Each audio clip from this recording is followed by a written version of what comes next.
So ito, nilagyan ko ng mga sinulid yung butas na pagpapasukan nito nitong kawit na to. Ito. Kasi medyo kinalas ko lang para maangat, no.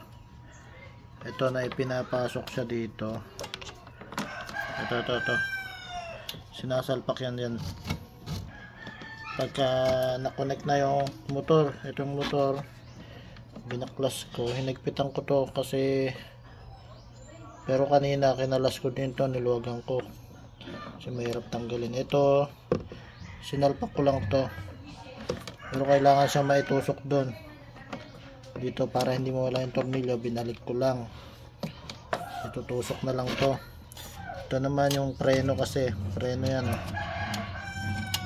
preno ng washing ng spinner yan. Kapag nakalapat na ganyan, hindi ikot ang spinner, so kailangan, kaya binaba ko yung binaba ko dati na andito yan sa una, binaba ko ng pangalawa para makalas niya, maangat niya na gano'n, Tapos eto, kailangan din to, tinanggal ko rin to, yung kawit, nakakawit siya dito, nilagyan ko na rin ng sinulid. Ito dito na lang ang pagpasok niyan, pa side view na lang, side view dito, kasi pag dito hindi siya abot pag sa ibabaw. Dito lang sa side yan, nakagano lang sa gilid, dali lang ma-shoot yan.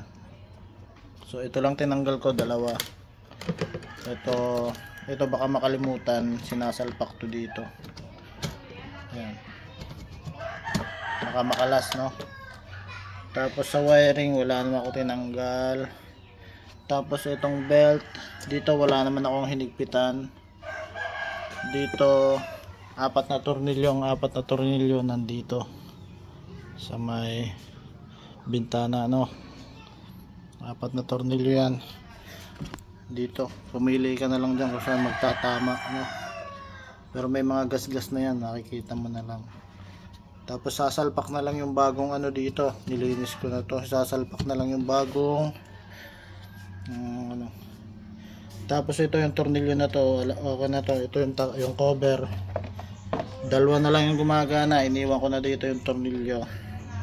Tsaka ito sa takip, sinasalpak lang naman yan doon sa taas, wala na ibang tornilyo yan, dalawa lang sa baba, ito lang sa baba, saka yun. Tapos yung mga tornilyo doon sa ilalim, apat lang yata to. Ito dito yan, dito ang tawag dito, ito yan. Tapos ito ayan yung mga tornilyo tinanggal ko. Ito lang yung settings na, settings, ito lang naman. Tapos yan ang katapos. Meron akong isang, baka malito ka dito, ito wala tong washer sa ibabaw dito, yan isang tornilyo lang yan doon sa spinner. Ayun, tutuhog yan doon sa ito, nandito siya sa ilalim nito. Ito yan, pag makabili na ng bago baka meron namang sariling washer yun. So para hindi mawala, dito ko na lang ito ilalagay. Ito yan, dito yan, So ayan, may gear yan doon sa ilalim. Yan yung 10 gear. So dapat 10 gear din ito. So dito yan yung washer dito sa ilalim para sumakay itong pumatong, ganoon.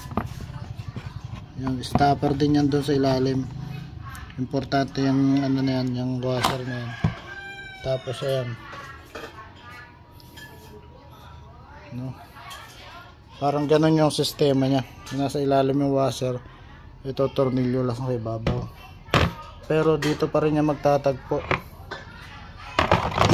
dito. Yung belt naman maluwag lang naman yan, madali lang naman yan ikabit. Isalpak muna to dito, ganun, yan. Tapos 4 na tornilyo ito sa bintana. Ito, yung matutulis na yan. Ayan yung mga tornilyuhan dito. Saan ba yan? Ito. Ayan yung may mga butas. Ay, nalaglag yung washer. Ayan, may mga butas yan dyan. Oh. Ayan o. Ayan, tornilyuhan. 4 lang naman, 4. Hindi ko lang alam yung mabibili. Baka 6 yun. Hindi. So, itong washer na to, importante ito. Iwanan ko siya dito.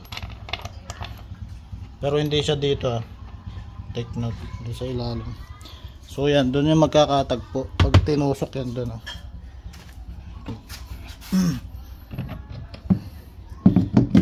Yan. Pag sinalpak yan. Kasi meron naman siyang ano eh. Tinusok yan dyan. Medyo malalaglag yun. Doon siya. Doon mo malalagay yung washer. Ayun. Doon. Tapos ito. Ayan lang.